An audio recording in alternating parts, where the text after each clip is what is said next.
আসসালামু আলাইকুম রহমতুল্লাহ। সুপ্রিয় দর্শক, সবাইকে একটু জিনিস দেখানোর জন্য আজকে আসলাম। দেখুন, আমার সামনে যে পলিগুলো দেখতে পাচ্ছেন, এগুলো সব গ্রাফটিং করা চারা ছিল।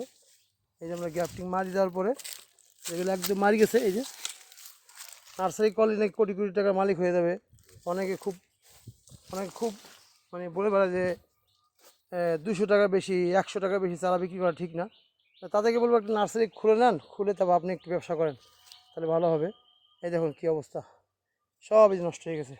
তো 400 চারার ভিতরে যে 100 চারা বাঁচছে, এখানে এই 200 চারা মনে করেন যে এই রুটই মারা গেছে। রুট সহ, গ্রাফটিং তো বাঁচেই নেই, রুট সহ শেষ।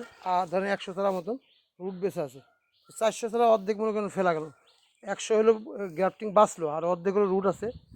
আর বেশি অর্ধেক মানে অর্ধেক মনে করেন যে ফেলানি গেল। 400 ভিতরে 100 ধরেন জীবিত, 100 রুট হবে না, 70-80টা হবে। বাকি 220 পিস চারা, যদি 20 থেকে 30 পিস চারা মারি যাবে। এখন আপনারা বলেন যে এই যে গ্রাফটিং করছে, একটা গ্রাফটিংয়ে মজুরি দেওয়া লাগছে, এই টেপ কেনা লাগছে, এইরকম শেড দিয়ে ঢাকিয়া পানি দিয়ে যত্ন করে 2 মাস যাবতে যত্ন করতেছি। তারপরে 400 চারা ভিতরে 100 চারা টিকলো। এখন এই চারা যদি আপনি এসে বলেন যে 100 টাকা করে বিক্রি করলে ভালো হবে, তা আপনি এক কাজ করেন, আপনিও চারা এরকম করে কম দামে বিক্রি করা শুরু করেন, তাহলে বোঝা যাবে। এই যে হাজার হাজার চারা আমরা বানিয়ে রাখছি, এগুলো বিক্রি হয়নি এখনও। এগুলো সব পরিচর্যা করা লাগতেছে, ওষুধ স্প্রে সব করা লাগতেছে। তো এরপরে কাস্টমার চারাগুলো পায়। এবারে কি একজন নাপিত আছে, অনলাইনে নাপিত, এতে কোনো কাম নেই, খেয়ে খেয়ে দে।